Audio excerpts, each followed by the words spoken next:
Mag-iimplementa umano ng service contracting program ang gobyerno at Department of Transportation o DOTR para sa mga pampasaherong jeep batay kay President Bongbong Marcos.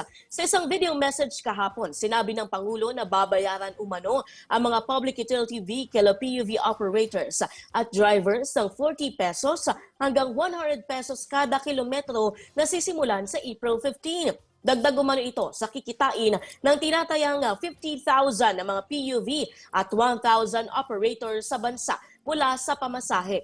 Kasama sa implementasyon ng programa ang off-peak hours para mayroon pa rin umanong masakyan kahit hindi na rush hour.